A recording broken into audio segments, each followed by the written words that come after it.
Hey everybody, welcome to another episode of Two Dads One Car where we talk about modern fatherhood. My friends, I am bringing into the car a well-known guest here in the local Vancouver community, maybe beyond, but it is the one and only Gregor Robertson. That's right, if the name sounds familiar, he was the former mayor of Vancouver, served for almost 10 years, and even during the Vancouver Olympics. I'm excited to have a chat with him. He is a father of 3 adult children, and I think he used to be a foster parent as well too, so love to get that perspective. He's also rewriting for politics, and so be curious to get his thought process and his ideas on how we can make this country more accessible and more welcoming for parents and families. And so with that, we'll be picking him up from his office very shortly, and we'll chat soon. Cheers. Bye.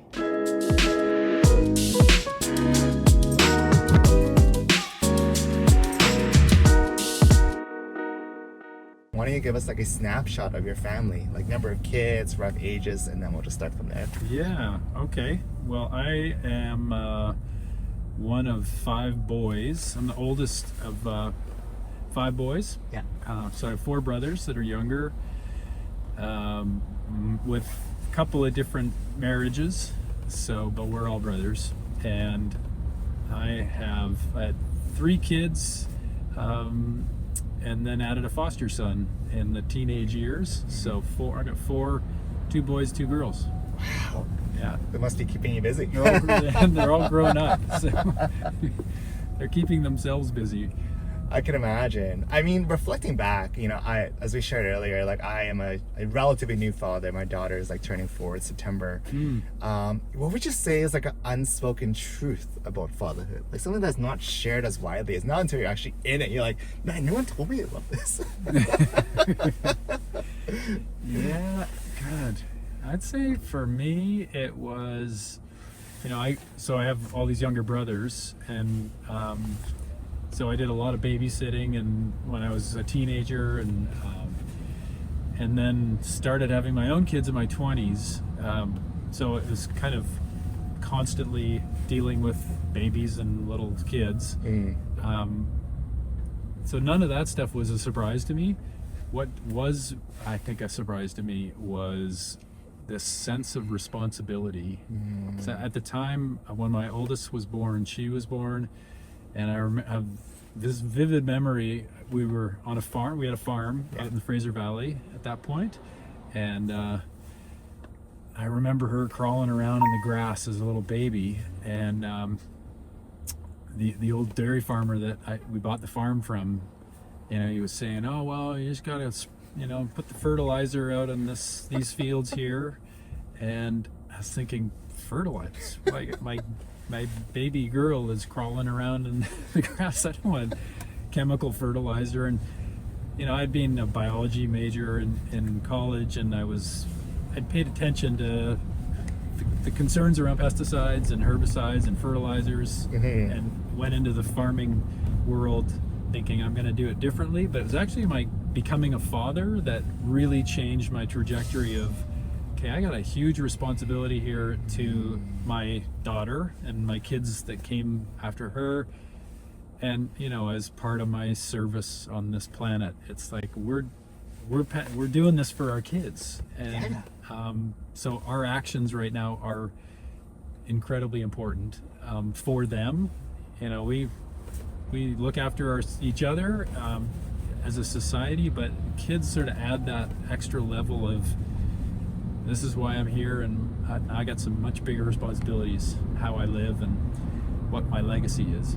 What a great story, and I resonate with that so much, because you're right. The moment that you have kids, it just adds additional layer to like what we're doing, right? Yeah. I remember in my I don't feel like I was probably not as industrious as you were in the 20s. In the 20s, I was like going to bars, drinking, law school, probably doing way too many tequila shots, right? But it's like I don't do any of that anymore. I don't drink anymore. But it's like the moment that you have children, it gives you another lens to think about. Yeah. Right? And that story you just shared is like, whoa, wait a second. Yeah. I mean, it's good too. I found it really helpful for purpose. Yes. It's like I'm fine with whatever happens, whether it's, growing carrots or doing tequila shots or whatever lifestyle it is. But this gives me purpose. Like doing the right thing for the next generation is sort of adds that significance to your life, right? It's not just about going through the motions and having fun and doing stuff. You gotta deliver for the next gen. Yeah, and that's really inspiring. And for the listeners who may not be following Canadian politics or based in the United States, like Gregor is a well-known figure here in the Vancouver community. He was the mayor for 10 years. Now is running for now you're running for federal politics, and we'll jump into that later on. Okay. But I think diving into when you talked about purpose and public service, like these aspects are so incredibly powerful, right? And I guess like in your early years, when you're trying to navigate like public life and fatherhood, like what does that even look like? Because like beyond politics, and some of our guests are, they may not be in politics, but they may be, a public speaker. Maybe they might be in entrepreneurship, right? Right. How do you navigate that delicate balance? Yeah, I mean it's an interesting life to subject your kids to. Well, for the first, I guess when I jumped into politics the first time, my kids were 14, 12, and 10. Okay. And roughly. And so, we'd had this incredible life up to that point, like really amazing life out of the public eye. And all of a sudden, we were in the public world, and that wasn't necessarily their choice. I mean, they're kids, and I'd made the choice, obviously talking with the family about going into politics and public life, and that's different and has its challenges to it. But I felt like it, for the initial years, I wasn't that public. I was elected in the province. I was in opposition. Wasn't super high profile for the next couple of years. But when I ran for mayor, and that's 4 years later, roughly, 3 to 4 years later. So, then they're kind of well into the teen years. They know what this politics lifestyle is like. And there was more of okay, you're running for mayor now. This is next level of exposure. I felt this is what I need to do to serve my community. Obviously, it's earning an income to support my family as well. But I felt like me being the best example I could, working hard, serving my community, doing the best I could for people and planet is the best way to be a father. They had lots of me when they were little kids, like doing lots of things around home. Yes. And growing up a business at the same time that they got to be around a lot. But going into public life was okay. We as a family are doing public service too, and I think it was challenging, but also important. And as a family, we were able to give of ourselves and make some sacrifices for the community. I mean, this is very touching, right? Because it shows that when you have that underlying purpose, that kind of drives these kind of decisions, right? And you've made an impact, right? Like, I think in the 10 years you served as mayor, our cycling paths have increased many fold. I think really put Vancouver on the map there. So, as one of the millions of citizens here, I must say, like, it was very impactful on that side of it. Transportation stuff was fun because it was kind of at every level, from getting the Broadway subway, like Canada Line opened early in my time before the Olympics, and then we got the Broadway subway extension funded just before I finished. It was like 10 years of that. So it was like from the big transportation projects to walking and biking and all this stuff in between, electric vehicle charging, like getting EVs on the map and pushing that along, getting Evo and car sharing. We're number one in the world for car sharing as a city. We're number one for bikes in North America. And lots of cities are transforming their transportation, so it's cleaner and greener and more affordable to get around. And the cool thing with all that was people make good choices when they get the options, right? Like, people are buying EVs, people are riding bikes if you give them a safe place to ride. people want to live and walk close to where they work and play, people tend to make really good choices when they're given options with transportation. And that was the fun part of being mayor, is a lot of the stuff that you do at the city level is very direct. Yes. It's like things that give people options and choices. It's absolutely true. And even to tie that into like parenting, I mean, I'm seeing a lot of parents like really on the bike lanes with their kids in the bike seat, right? Like I do that too. Like I'm inspired, and I think it makes a big difference. And so I guess like from the policy level, right, what are things that we can do to further support parents in our local communities or even beyond, right? I know there's no right answer. I think there's probably different factors like daycares, cycling, but just curious to get your thoughts on that aspect, because there's a lot of parents listening on this podcast, and what can we do as a collective, right? Or one of many, but curious to get your thoughts on that aspect. I mean, it's definitely an evolving situation, because when I started as mayor, we were like way behind the 8 ball on childcare. Yeah. There was nowhere near enough, and it's really hard and expensive to live in Vancouver, but across Canada, anywhere, frankly, if you don't have childcare. I mean, some people, you get family support that way, multi-generational, but for a lot of working parents, it's like that was a really key priority in my years, was to work with the feds in the province. And it was a real slog in the early years of that.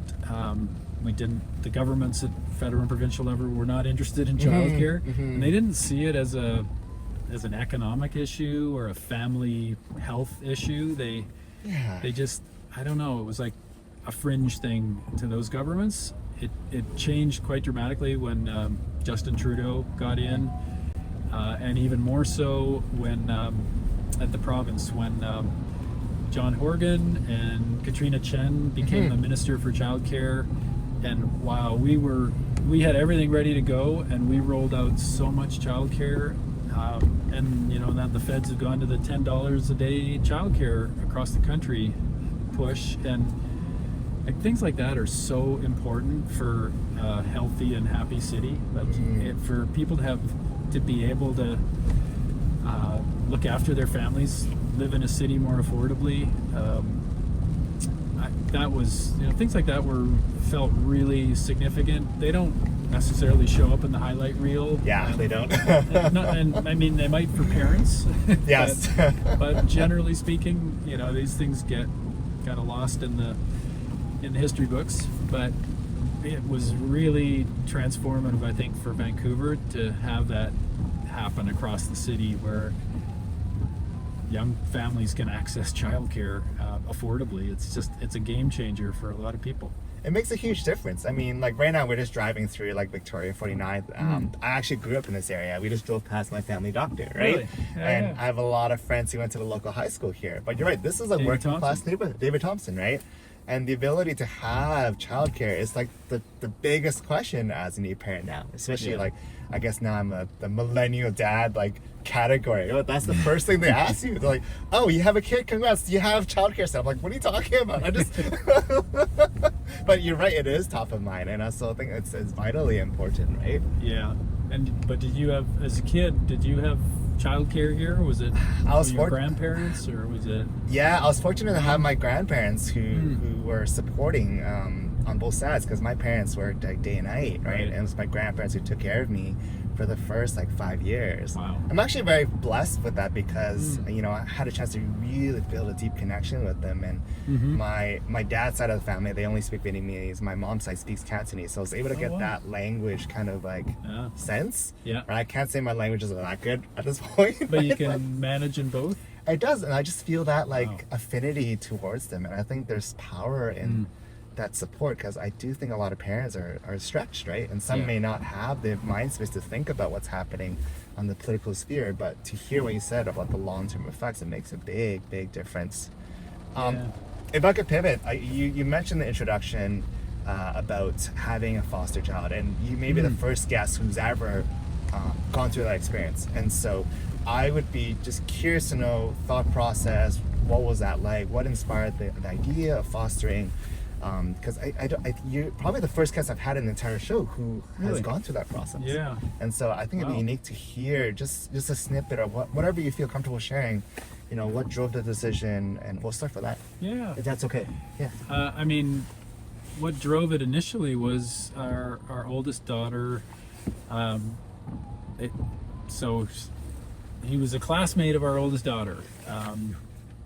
So they were good friends at school, in high school, and she introduced him to us, and we, he's a great kid, and he was struggling in school, and was in a situation where the foster family he'd grown up with, basically, the kids had grown up and moved out in that family, and they were ready to find him a new place to live. He needed a new family to be living with, and so we talked about it. We spent some time with him, and just thought, you know what, we let's do this. I mean, there was some risk for him too, because he's moving into the family that's I was the mayor here in Vancouver, so it's a family with a lot going on, and 3 siblings. But he'd grown up with a family with a bunch of siblings too, so that part was easy. The political part, maybe not so much. That was something he had to adjust to, and he had set of challenges related to his blood family, and so we just all took it on together, and he became part of our family, and graduated from high school, which was fantastic, and all the kids made it out into the world. He had some real challenges after that, and ended up in prison. Got caught up in organized crime, and that was even more difficult for all of us, because the media made a big deal out of it. And he's trying to figure out his life and turn himself around with that extra degree of difficulty. And to his credit, he has. He's like unbelievably successful, and he's a chef and doing great. All the kids are doing great, but he got through a really tough time, and as a family we supported him in all the ways that we could.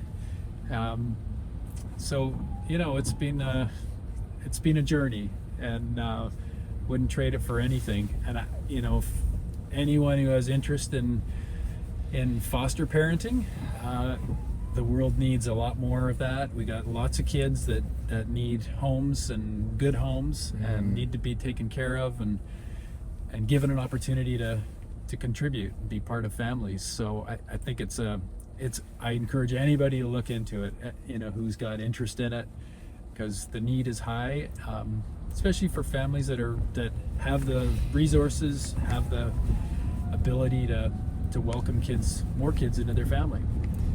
Huge kudos to you, Gregor, and your family for that decision, because it's understatement of the year, but it's not an easy decision, right? Like there is so many elements to it, and the fact that as a family you felt that, I'm guessing it must have been like a tug inside. You're like, this is what is right? Yeah. And using that to guide it, despite your situation and like the public eye, everything on top of that. I mean, that's a huge testament to character, right? Like, yeah. I'm imagining it's not something. Oh yeah, I'm just gonna post on Instagram or TikTok, right? It's not, right? No.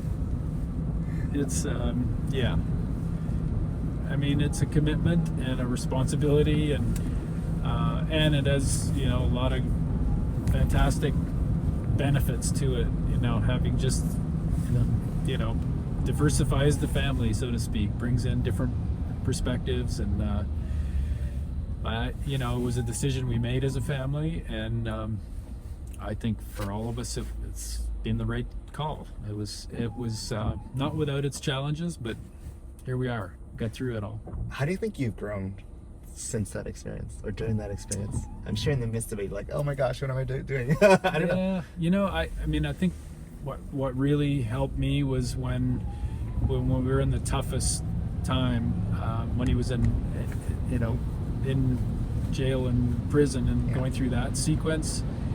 A lot of people reached out and just expressed their support and push back on some of the kind of negative media and the sensational crap that came out about it.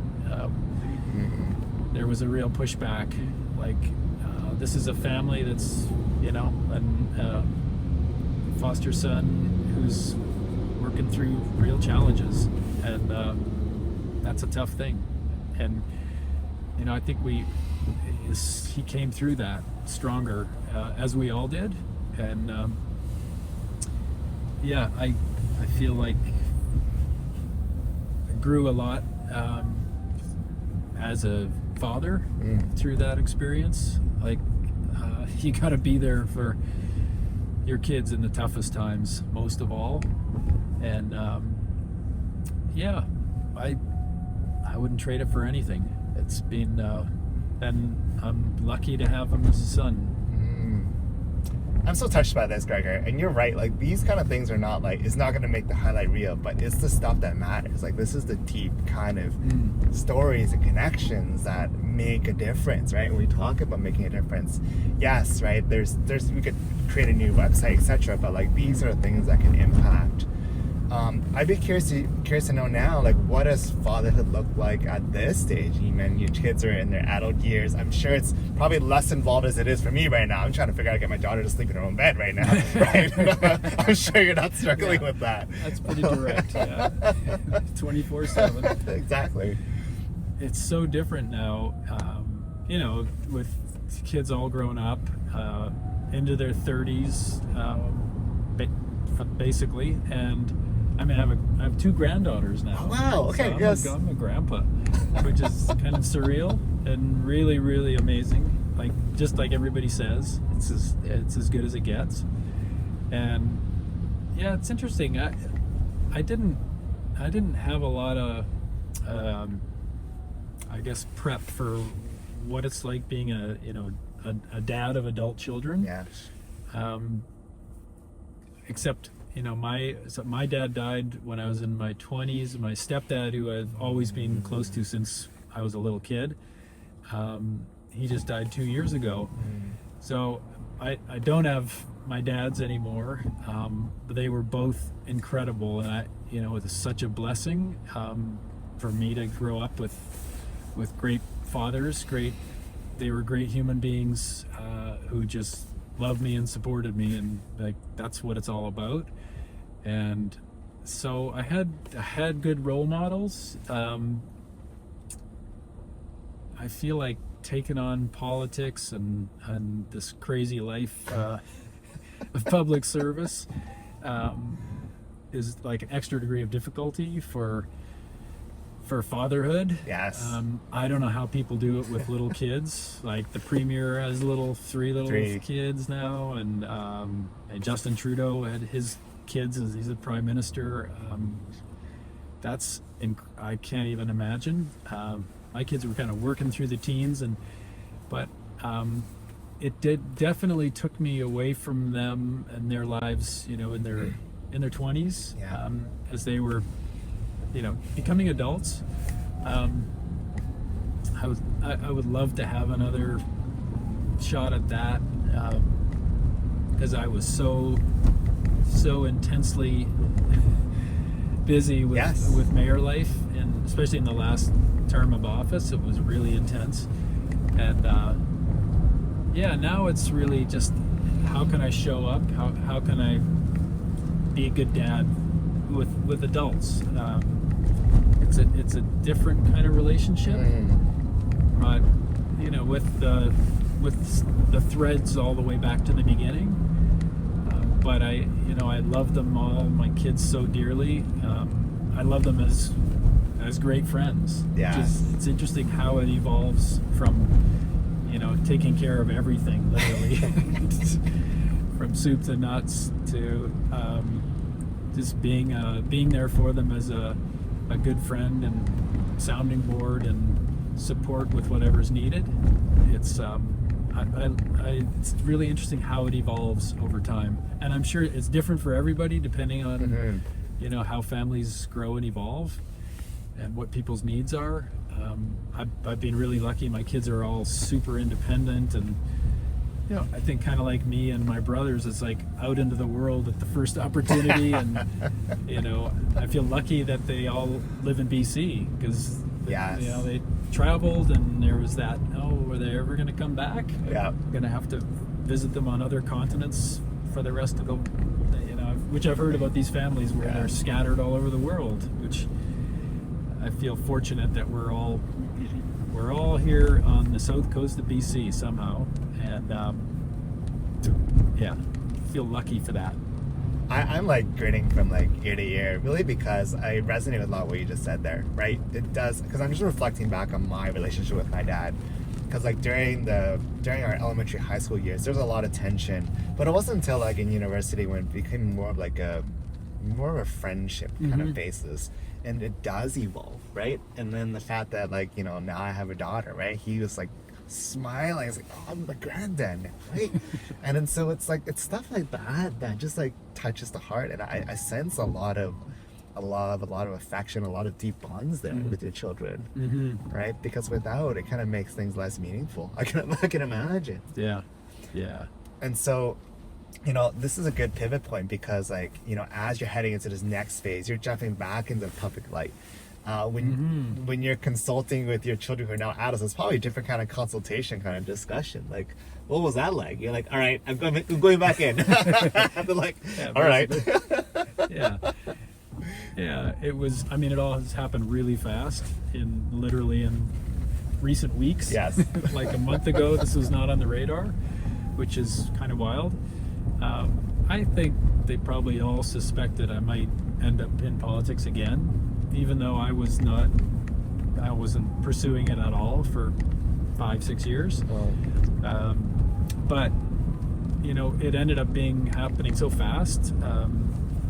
Mark Carney, the new leader and new prime minister, reached out and asked me to join the team, run for the team, and I couldn't say no. Yeah. I thought right away, this is a guy I have immense respect for. Out in the world, I saw him in action at the UN level. I've been working with cities and mayors around the world on climate and energy transition at the UN level, and seeing Mark working on the finance side of things and economic initiatives and business. And I just thought, this is a dream. I want to work with this guy and serve my country and represent my city. So it was more like letting my kids know, any advice as I take the plunge again. And at this point, it's I don't think it's anywhere near the same kind of pressure on them as it probably was when they were little kids or teenagers. Yeah. But I'm going out there and into the public world again, which can be pretty rough, especially the social media side of it. It's like really, really ugly in a lot of the social media platforms right now in politics. And there's a bunch of self-care that we all need to do with that to stay sane and healthy. Because it's a bit of a meat grinder, and we've all lived through previous chapters of it, so I'd like to think as a family we're going to be better prepared. First I got to get elected. So fair enough. 3 weeks we'll know if it's up to the people of Vancouver and South Burnaby. I'd be curious to know what kind of advice they gave you.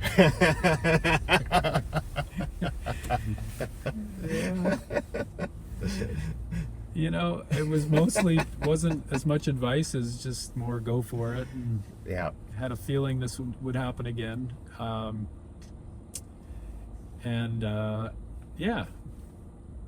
time like the present. I'm guessing you probably told them you won't have much time to babysit. Well, that is the thing that's like, oh no. I've gotten a bunch of time with my granddaughters second one was just born. Oh, wow. Couple months ago. So it's been it's been a joy, and it's actually fabulous with being able to FaceTime and do video calls and stuff and get that more constant exposure, and which didn't exist when I had kids. Everything was live or it was over the phone. Yeah. So that was different, but yeah, I guess if I get elected, I'll be bouncing back and forth to Ottawa, and it'll be a different life for a while.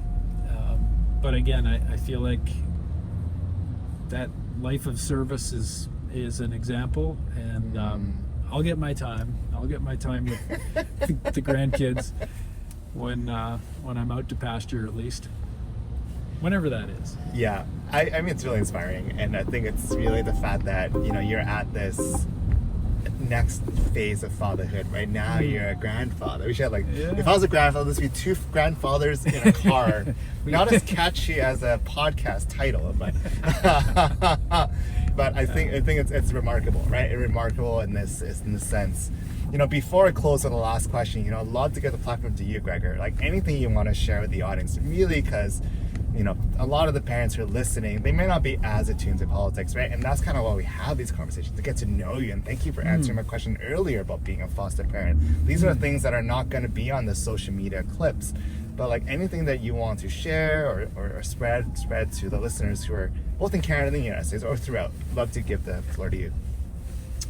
It's just wide open like that. Yeah, for sure. Exactly. I mean, it's whatever comes to mind, right? It's yeah. Well, first, I want to appreciate you for doing this, for talking about dad life and in a different way, just bringing it up and calling it out and sharing stories, because I didn't have anything like this to listen to, and all of a sudden I was a dad, and it came on early in my life, and I embraced the opportunity, but I didn't have a lot of storytelling to guide me. So I'm amazed that you've done this and created this opportunity for people to hear from each other, and learn and grow. That's super important for all of us, and I'm honored to get to be part of it. And I guess I would put in a plug for the way we not only think about our future through our kids' eyes. I stressed out a lot in my years, and it was part of my decision to go into politics, just being really fearful about the future for my kids. Yeah. And I realized that actually doing things about it, whether that's going into public service or doing something in your community, doing something for our planet, we're behind the 8 ball in a lot of ways, and I've been living this a lot since I was mayor, seeing what's happening in cities around the world because of climate change, the disasters, the cities are growing way too fast in many parts of the world, and the living conditions, it's scary, and that fear we need to use as a motivator and be thinking about, okay, how do we do the best for our kids? How do we act in their best interest? What do we actually do in our lives? When we change in our lives, what do we take action on that's for our kids going forward for their lives? Because most of us, we've already lived some good lives. Yes. We've lived more privileged and interesting lives than any generation in history, and okay, now we got little ones coming up, and we got to do everything we can to give them our best. And as we say, like a better world than we inherited, that's getting way harder to do right now, and we got to pull out all stops and think about this individually. What can each of us do to make the world a better place for our kids? That's a big chunk of fatherhood right now that I think we need to spend more time and attention and energy on. I hope that is foremost for more and more people. Amen to that, Gregor. Amen to that. That is, what a way to cap it, because you're right. Like, this ties back to what you said in the very beginning of our discussion about our kids, right? And our kids, right? And what can we do? Everyone has different capacities, whether it's public office or whether it's through our small action. What are ways that we make society and the place we live at a better place for our children, right? And it starts from the way we interact with the world, from kindness, right? From the way that we support others. It just makes Big time. a big difference. Last question here. What is something that you're excited about this next phase of fatherhood? And we kind of alluded to it earlier, but I'd like to end off the discussion. Like, what is something you're looking forward to in this next phase of fatherhood, whatever it may look like? God, the next phase of fatherhood. And I guess in your case, it's probably a little different, because oftentimes the guests are like, yeah, I'm looking forward to kids when they go to high school or whatnot. In your sense, it's going to be a little different, but just curious to know what comes to mind in this next phase of this element of being a father for you. Yeah. Or grandfatherhood. Or grandfatherhood. I mean, it's interesting. It feels like it's more and more relevant. Like, as your kids get older, they get closer to you in terms of what they're going through in life. Like, I can't remember what it was like when I was a toddler at all. I've very little memory left from early years of my life. I think I probably had more when I had little kids, but for my kids now, they're adults. One is now had kids. The others are, looking at career options. Where are they going to live? What's the next career move? I mean, stuff that's actually fresh for me too. Like, we're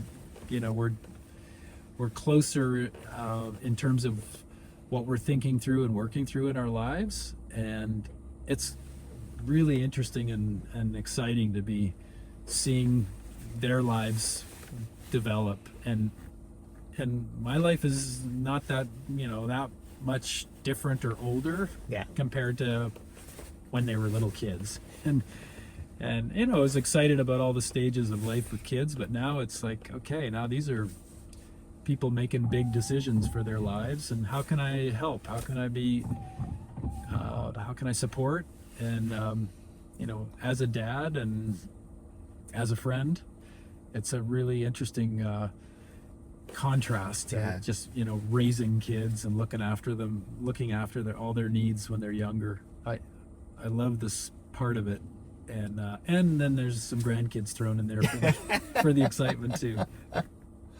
Well, what a great answer. I mean, you're right. There is a different layer of thinking now. It's like a different contrast, and I think it ties back to you, like jumping back into public office, an area that you have excelled at, and now how can you use your power and influence, to help make a difference. And so with that, Gregor, thank you so much for being on Two Dads, One Car, not Two Grandfathers, Two Dads, One Car, still applicable. Really appreciate you being here and having this conversation in my neighborhood. And we'll do a proper debrief later on, but thank you again so much. Thank you so much for the opportunity. This is like a treat. Absolutely. Drive around talking about fatherhood. All right, that's a wrap. Oh my gosh, just had the former mayor Gregor in the car. That was a amazing conversation. I did not know what to expect. I mean, oftentimes when guests come in, it's like, all right, how do we set common ground, and how do we feel out the conversation? But man, like, we went deep. And I especially loved when Gregor shared about his experience fostering kids. I could really sense in the car, and maybe you could sense in the audio and video, but there is this deep sense of purpose in the conversation, a deep sense of why, deep sense of how do we do things to help create a better place, a better society, a better community for our kids and our kids' kids. That really resonated with me, because I think there's different things we could do, whether it's public office, but whether it's like the small things. And I think we're all, as fathers, thinking about that. I know for me at least, like, what can I do in my capacity as my daughter grows up to have a better world, a better community, a better society. And I think through this and how do we, encourage and learn from each other, this is why we do it. This is what this Two Dads, One Car is all about. And so, man, I'm in awe. I am so grateful, and thank you for everyone here for listening, for supporting, for following us. There's no way we could have guests like Gregor without your support, and so thank you for following us. Check us out on YouTube, on Apple Podcasts, on Spotify. Send me a note on LinkedIn just to say hi. I love to get to know you one-on-one as well too. And with that, thank you all so much. Stay dry. It's kind of wet here in Vancouver, and we'll chat again soon. Cheers. Bye.